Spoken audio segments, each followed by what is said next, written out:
It's quite refreshing turning up at a new club and not having the stress of having to find a house and settle down. Nice little cottage in the Cotswolds that we sorted out yesterday. But no house hunting, so instead I'm learning more about the local area and the club. So I've been perusing the Forest Green website. They're a truly sustainable football club, don't you know? They're very into all this renewable, recyclable, green stuff. Some of the awesome things we've done to make us the greenest football club in the world. The entire club is powered by green energy. That's pretty cool. They have an organic pitch free from pesticides and herbicide. What's a herbicide? They have an electric mowboat, which is this just seems really cool. They cut the grass with a GPS-directed electric lawnmower powered by energy harnessed from the sun. They have electric vehicle charging points on the ground, and they're also the world's first vegan football club. We offer freshly made vegan food to all players, staff. Does that include the manager? I don't like this.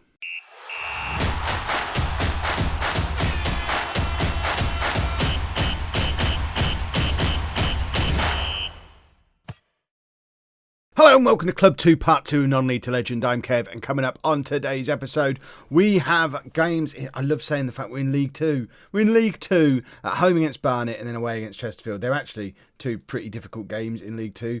Barnet and Chesterfield. Barnet for sure are up there challenging for the title. Chesterfield up in the top half of the table in an away game as well. So two fairly challenging games. Since you were last with me, I did play a couple more games and we're unbeaten in the league. Yes, there are only two draws.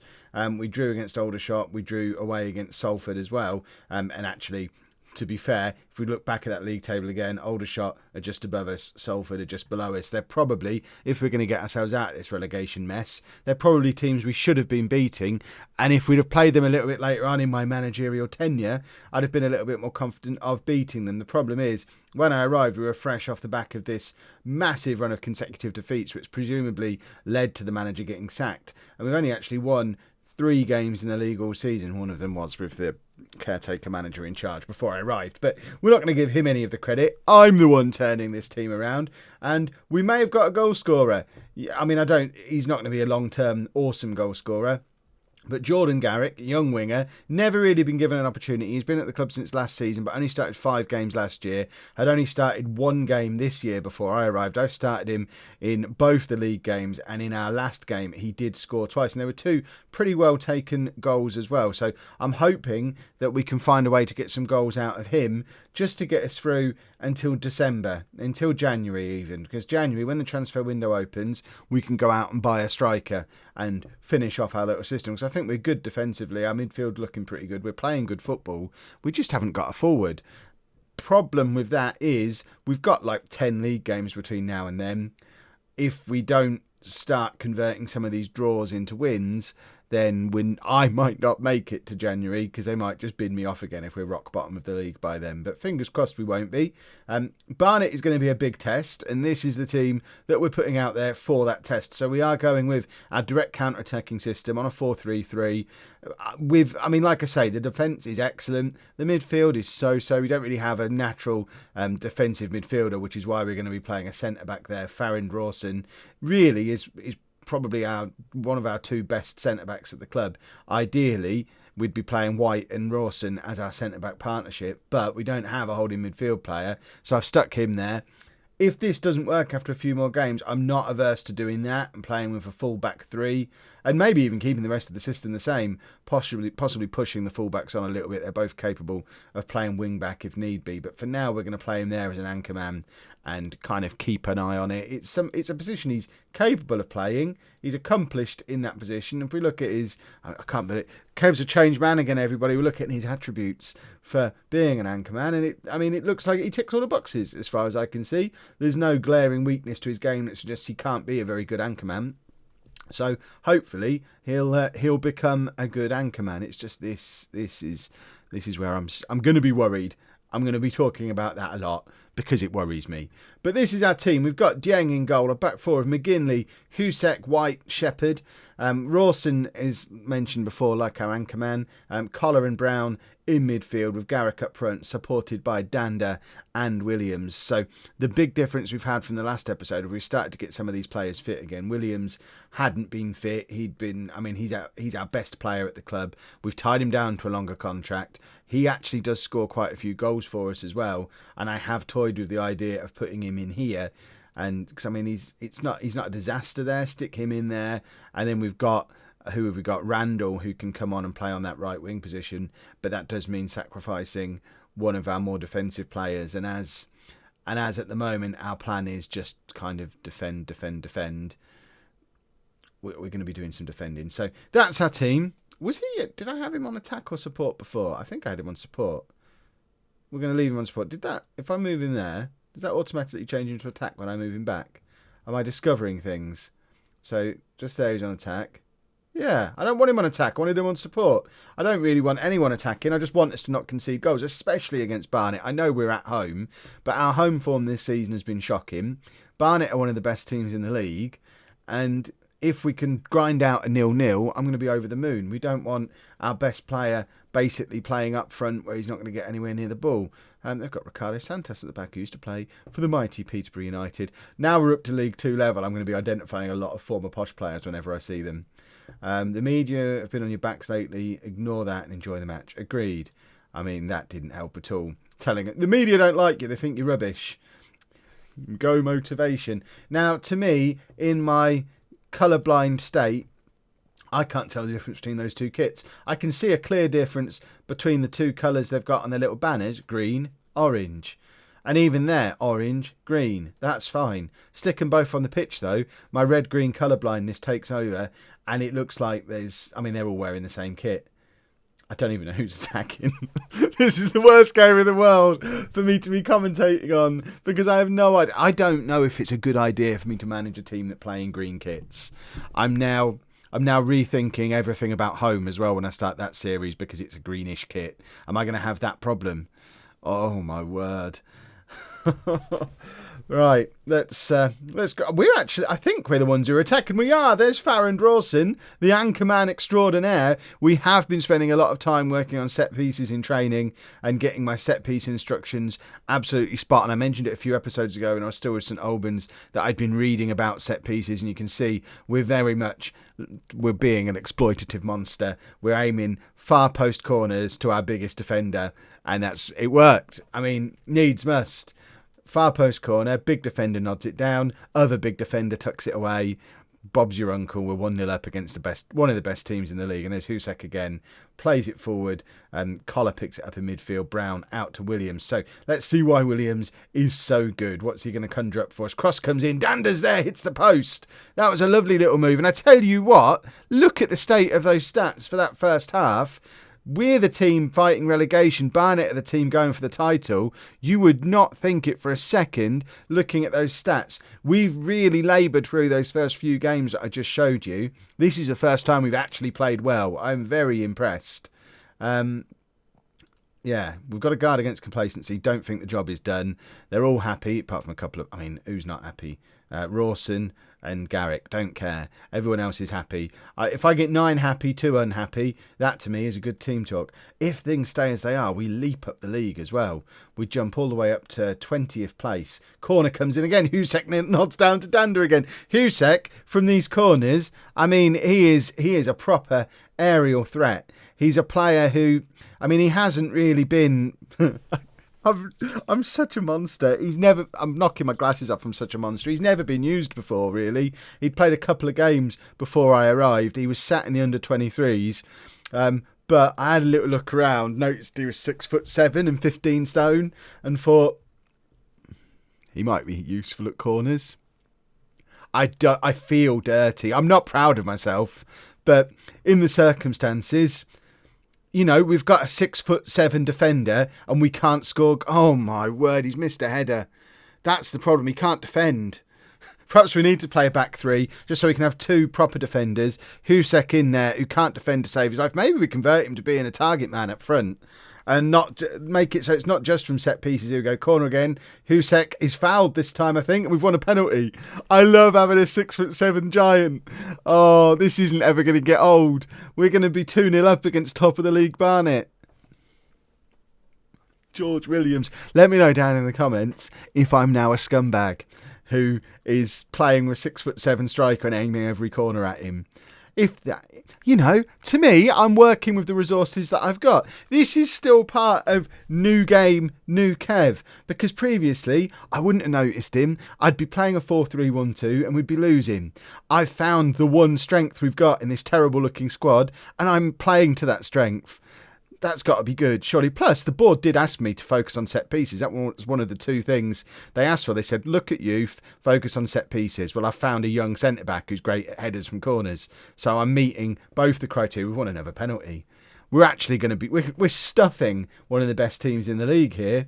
Our promotion push is on board, boys and girls. Williams with another penalty and scores again. It is Forest Green 3, Barnet 0. I was not expecting this when I started today's episode. The scoreline is possibly even less, is more believable than the stats. If we just examine the stats again for a second, Barnet have only had 2 shots and 42% possession. We've not just beaten them, we've completely outplayed them and hammered them. Jordan Garrick is not very good though, and that's a problem. We've got 2 strikers who can come on. Ben Stokes, is he not a cricketer? A 17-year-old cricketer who can... he's a natural pressing forward. He's an option. Who's the other guy? Isaac Pearce is a poacher, 21, who... he's a poacher who's not scored for nearly 3 years. I'm going with a kid who can play as a natural pressing forward. Ben Stokes, the cricketer, on you come. Will Collar. We haven't got a midfielder on the bench, so we can't really change up our midfield. Can Williams go in there? No, he can't. We're going to leave the midfield alone then. And I might just leave it. I don't need to fiddle too much. We've changed our striker. That'll do. We don't have many players. It's going to be an ongoing problem until I get my sticky fingers in the cash drawer in January when I go out and spend more than we've got. But for now, who have we got who's tiring? Williams is shattered. Let's get Williams off. Get Randall on for him. Wilmot is sat on the bench, but I mentioned him in the first episode. I think he's already on the transfer list. He's actually had a little moan that I'm not playing him, and I just looked at him and looked at his star rating and thought, you're 30 and you're not any good. Why would I be playing you, you silly bear? Shepherd's tired as well. Let's change up the players who are just tiring, and hopefully just carry on cruising along with our 8.8 rated centre-back who's just a total aerial threat, despite the fact that he's going to be our highest rated player at the end of the season, despite the fact he's a centre-back who can't defend. It's going to be glorious. Brown, across to Barrett. Let me know down in the comments when you think the next time we'll score a goal from open play is. I suspect it might be sometime next season. But 3 set pieces, 3 goals, a dominant performance everywhere else on the pitch. But the one thing you'll notice I didn't say at any point was Garrick. Our striker never looked like getting anywhere near scoring a goal in that game. But we won 3-0. I'm very happy. Couple of changes for the Chesterfield game then. McCassie is fit to come back into midfield. He's going to be our first choice starter when he's fit. He's been injured for a little while, picked up a little bit of a knock, but he is now fit to come back in, so he's going to be straight back into the midfield alongside Collar, and we're also going to try something different up front. Garrick, as I mentioned before, was completely absent in that last game. We have got a target man. He's only 6'1". I prefer aiming my stuff at 6'7" players, but he's 6'1".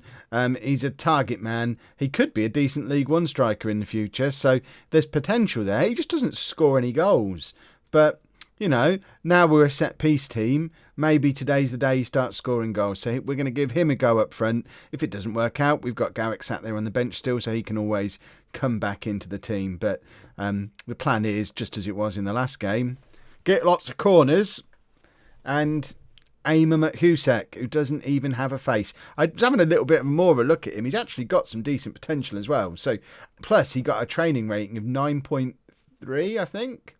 So he's a youngster who's got lots of potential, who's training hard. Look, David Noble loves him. And if 9.35 on his training rating, he's the best training player we've got. As far as I'm concerned, he absolutely deserves his opportunity, even if he wasn't 6'7". I wouldn't have noticed him if he wasn't. So let's say, I do want you to pick up where you left off last time out, because we were superb in the last game. So let's do that. And fingers crossed, we just get more of the same. I can actually tell the difference between the two teams today as well. Pouring with rain. Is that going to go in our favour when it comes to trying to draw some set pieces out of them? Oh, I hope so. Look, we're up to 21st in the league now. Not only that, probably more importantly, there's a 5-point gap between us and Salford, which I thought we'd had a massive missed opportunity when we didn't beat them. But I wasn't banking on going and beating Barnet. So in the end, those first 3 league games, if you'd have offered me 5 points from them, I'd have absolutely taken that. And 5 points is what we've got. So you can't really argue with the performance on the first 3 league games. Still unbeaten in the league as well. And this has been one of the most uneventful first halves in the history of the universe. We're not getting any corners here. Come on, we need some corners. My word, what you got to do to get a corner around these parts? Dander's been booked, and I mean, we kept getting messages telling us about it. That's all that happened in the first half. Jan Dander gets booked.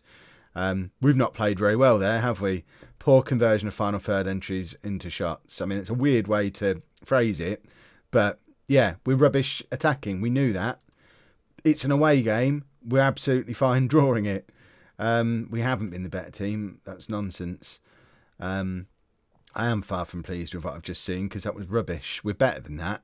Our league table might not suggest it, but the fact that we finished mid-table last year and have done for the last couple of years, and have a bunch of players who are good enough to play in the league above, or at least will be very soon, yeah, we shouldn't be that pathetic as we were in that first half. McCassie's injured again.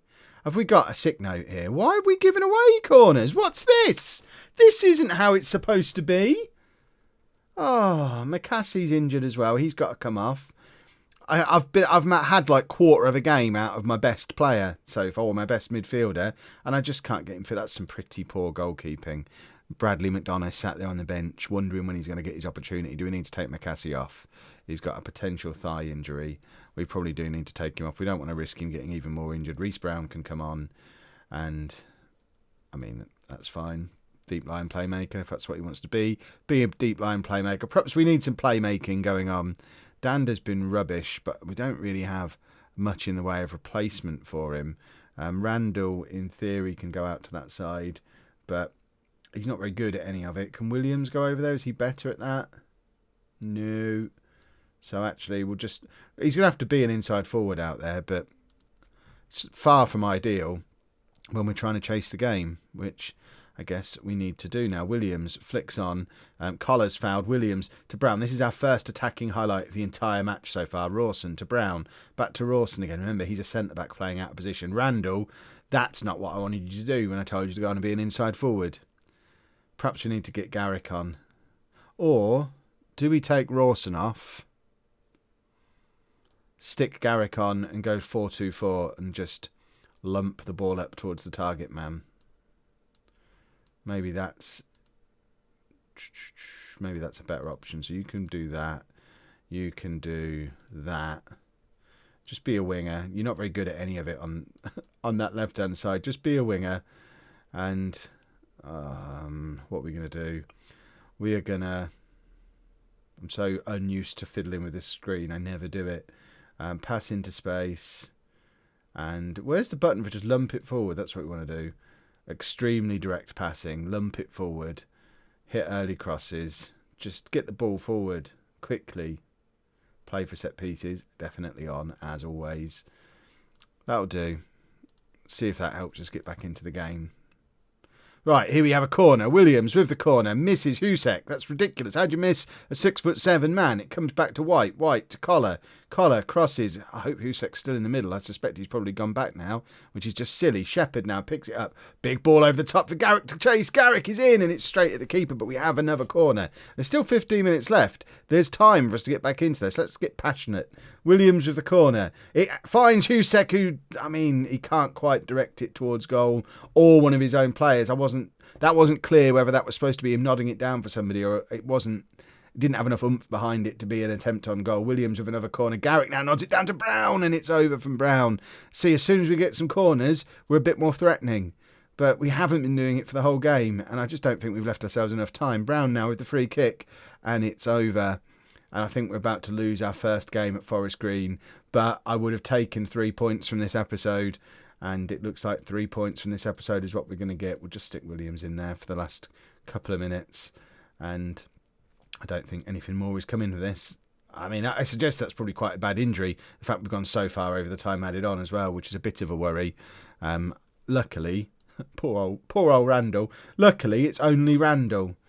I'm going to sound far from pleased. I was toying between that and unlucky, but you know what? We weren't unlucky. We were poor until the 15 minutes from the end when we went 2 up top.